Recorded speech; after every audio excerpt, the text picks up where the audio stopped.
Le Palais des Beaux-Arts de Lille présente le podcast Forêt magique.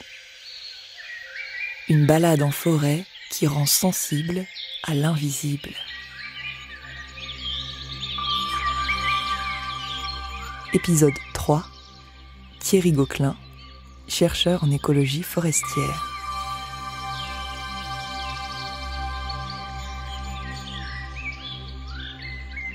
Perdons nos repères. Retrouvons-nous dans la forêt des arbres et du vivant. Je suis Thierry Gauquelin, professeur émérite à Aix-Marseille Université, dans un laboratoire qui s'appelle l'IMBE, l'Institut méditerranéen de biodiversité et d'écologie marine et continentale. La forêt est magique quand elle correspond à la définition qu'en font les écologues, les naturalistes et certains forestiers. La forêt, c'est un écosystème extrêmement complexe, bien sûr structuré par une strate arborée, mais c'est quelque chose de vivant. C'est une créature, dirait Richard Powers, auteur du magistral livre L'Arbre-Monde. Car la forêt vivante, est le siège d'échanges de matière et d'énergie et de relations intenses entre le vivant et le non-vivant et entre les vivants eux-mêmes. La biodiversité, les processus qu'on appelle écosystémiques, sont d'une complexité invraisemblable, bien plus d'ailleurs que ce que l'on imaginait il y a encore quelques années. Ce sont des milliards d'échanges de matière et d'énergie entre la faune, la flore et le sol. C'est une dynamique très très complexe, avec des chaînes trophiques où des organismes multiples se mangent les uns les autres. Je vous invite à parcourir la forêt d'Arc-en-Barrois, en Haute-Marne. C'est une forêt qui est un des éléments essentiels du nouveau parc national des forêts, donc qui est vraiment un parc qui est dédié à la forêt et aux forêts de plaine. Quand on rentre dans une forêt comme celle-ci, tous les sens vont être mis en éveil. C'est tout d'abord la vue des arbres. Ces arbres donc organisés, soit en taillis, quand on voit que chacun des arbres a plusieurs troncs, soit en futaies, quand les troncs uniques et droits vont s'élever jusqu'à la lumière. On a donc des troncs qui ont un double rôle, à la fois soutenir l'arbre, et quelquefois sur 10, 20, 40 mètres de hauteur, et deuxièmement, conduire la sève. C'est de l'eau et des éléments nutritifs qui sont donc puisés au niveau du sol et qui sont conduits par l'arbre aussi à des hauteurs très importantes. Et tout ça pour permettre le phénomène essentiel du monde vivant qu'est la photosynthèse. Dans ce parc national des forêts dans lequel on se trouve, il a été décidé de laisser certaines parcelles en libre évolution, c'est-à-dire de laisser évoluer la forêt naturellement et d'accepter que l'on ait à terme des arbres morts sur pied ou même des arbres morts au sol, qui sont vraiment des arbres au niveau duquel on va avoir une diversité extrêmement importante. Et puis, il y a aussi des parcelles qui vont être conduites en ce qu'on appelle, et certaines le sont déjà, en ce qu'on appelle une futaie irrégulière ou encore une futaie jardinée, c'est-à-dire des parcelles au niveau desquelles on observe toutes les classes d'âge au niveau des arbres très vieux, des jeunes, de la régénération, etc. Et ça, c'est une sylviculture tout à fait intéressante, beaucoup plus proche de la nature, et surtout qui va éviter ce que l'on considère comme étant extrêmement néfaste, c'est-à-dire les coupes à blanc, où on va couper tous les arbres, dans le cas où ils auraient été à maturité tous en même temps. Là, non, on va sélectionner certains arbres. Ensuite, dans cette forêt, vous allez, dès que vous rentrez dans la forêt, vous allez percevoir un certain nombre de sons, un certain nombre de bruits. Alors bien sûr, on peut penser au chant des oiseaux, mais finalement, ces oiseaux, ils ne sont pas si nombreux que ça dans la forêt. Mais avec un petit peu de chance, eh bien, vous pourrez entendre le tambourinage du pic noir, le plus grand de nos pics, qui a un tambourinage à une cadence exacte de 20 coups par seconde et qui est audible à plus d'1 kilomètre.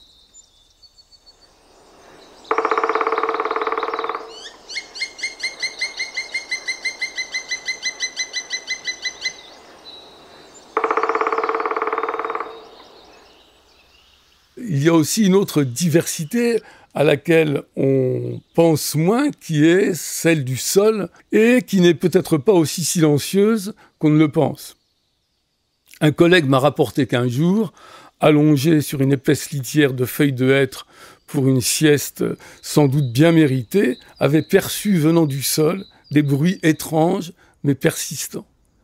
C'étaient simplement les vers de terre qui, en mélangeant donc la terre, faisaient des bruits finalement tout à fait audibles et en faisant aussi remonter ce qu'on appelle des turricules, ces petits tortillons qu'on voit à la surface du sol.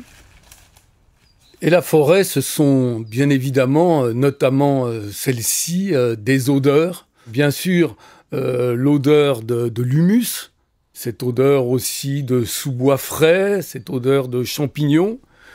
Et ça, n'importe quel promeneur en forêt accède à ces odeurs magnifiques qui sont aussi revendiquées par les plus grands vins, mais qui, eux, sont beaucoup moins accessibles que la simple promenade en forêt. Alors ces odeurs, c'est quoi ? Eh bien, c'est des centaines de molécules, de composés organiques volatiles qui sont donc émis par les feuilles des arbres, par la canopée.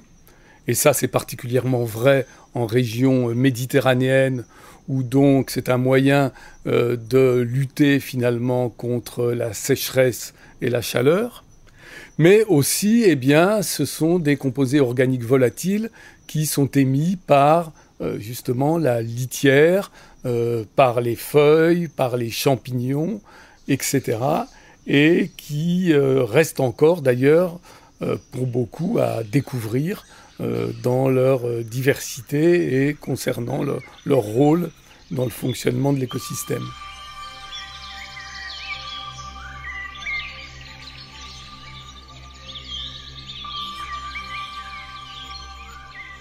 Quand on parle de fonctionnement de l'écosystème forestier à l'heure actuelle, on peut parler par exemple de la fixation du carbone par les forêts, de ce qu'on appelle le rôle de puits de carbone des forêts, de manière à limiter la quantité de CO2 dans l'atmosphère responsable du réchauffement climatique. Un tronc, ça pèse une certaine masse, et dans cette masse, on sait qu'il y a en gros 50% de carbone. Donc si vous avez un tronc qui pèse 300, 400, 500 kilos, et c'est souvent beaucoup plus, vous avez 100, 200 ou 300 kilos de carbone. Et puis aussi, peut-être encore plus que dans la biomasse aérienne, il y a ce qui se trouve dans le sol. Il y a des éléments minéraux, mais il y a aussi de la matière organique. Matière organique constituée en majorité de carbone. Donc quand vous avez un sol épais, riche en matière organique, ça constitue un stock de carbone tout à fait considérable, qu'on peut d'ailleurs encore améliorer si on a un meilleur fonctionnement de la forêt. Devant nous, un aspect de la forêt d'un seul coup complètement différent. Il s'agit en fait d'une plantation de pins qui a été faite il y a peut-être une trentaine ou une quarantaine d'années. Et on voit là que le paysage, l'atmosphère même, change complètement dans cette plantation. D'une part parce qu'on n'y retrouve plus qu'une seule espèce, le pin qui a été planté, et d'autre part parce que c'est un paysage beaucoup plus uniforme. Tous les arbres ont le même âge. Et on peut, dans ce cas-là, se poser la question, est-ce qu'on est encore dans une forêt ? Est-ce qu'on n'est finalement pas dans un système plus simplifié qui s'apparenterait plus finalement à un champ de maïs au niveau desquels eh bien, les pieds de graminées sont remplacés par des pins que l'on a alignés d'un seul coup. Alors peut-être un peu de stockage de carbone, mais évidemment moins de services au niveau récréatif, au niveau de la biodiversité et au niveau de la magie que peut constituer une forêt. Finalement, une forêt ne se limite pas simplement à la présence d'arbres. Une forêt, c'est beaucoup plus complexe que ça.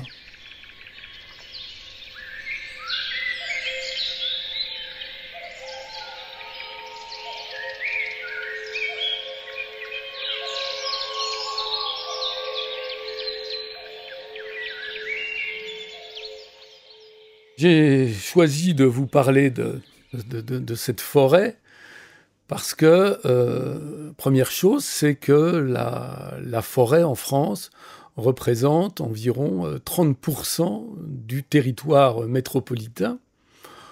Il faut comprendre que la forêt, eh bien, c'est quand même pas quelque chose qu'on peut complètement manipuler. Et dans certains cas, il faut mieux laisser faire la nature ou encore, eh bien, avoir ce qu'on appelle des solutions fondées sur la nature, c'est-à-dire de s'appuyer sur la nature, eh bien, pour répondre à un certain nombre d'enjeux qui sont les nôtres. Et pour ça, eh bien, évidemment, la forêt est en première ligne, avec la nécessité de encore mieux comprendre comment elle fonctionne, quelle est sa biodiversité.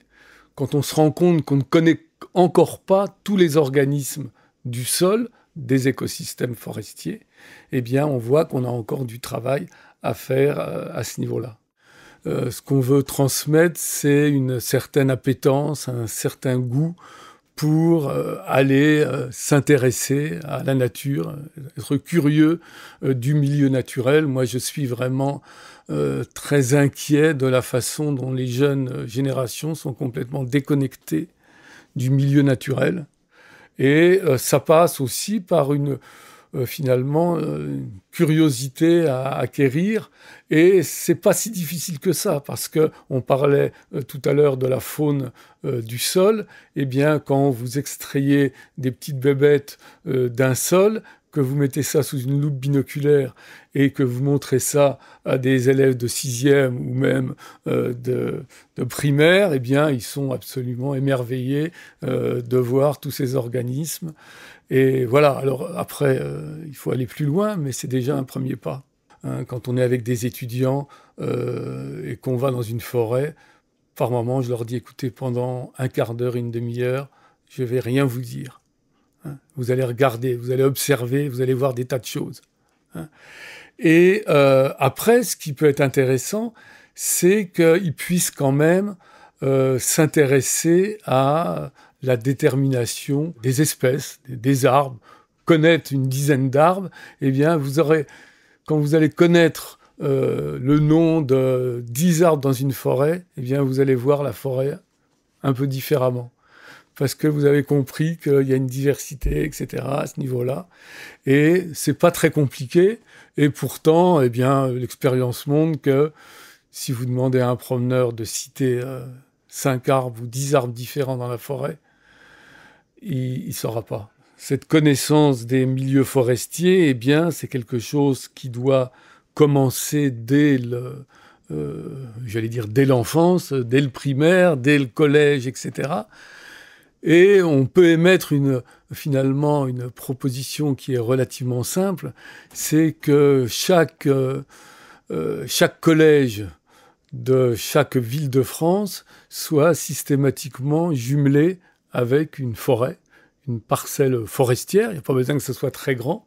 Et eh bien, en début d'année, tous les élèves d'une classe vont dans cette forêt, apprennent à connaître les arbres, les mesures, leur taille, leur diamètre, observent, regardent la biodiversité, et eh bien, ils retournent, si c'est en 6e, en 5e, en 4e, en 3e, pour voir l'évolution de ce milieu-là.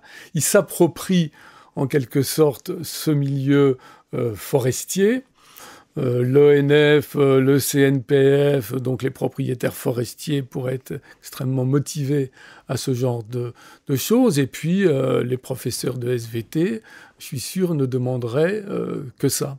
On va là, en plus, dans ce milieu forestier, eh bien, on peut faire des maths. Quand on mesure le diamètre de l'arbre, on peut mesurer sa circonférence, son rayon. On peut faire de la techno, on peut faire de l'histoire, etc. L'histoire de ces milieux-là, tout un panel de disciplines qui peuvent être abordées dans ce petit hectare de forêt qui serait suffisant. Finalement, pour rendre à la forêt sa magie, peut-être le plus simple, c'est de n'y rien faire, de la laisser évoluer.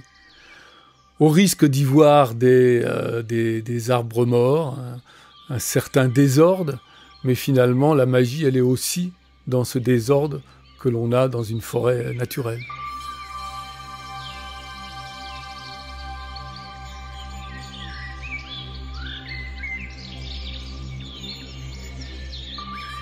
Le Palais des Beaux-Arts de Lille vous a présenté le podcast Forêt magique. Une balade en forêt qui rend sensible à l'invisible. Découvrez d'autres épisodes, la série continue.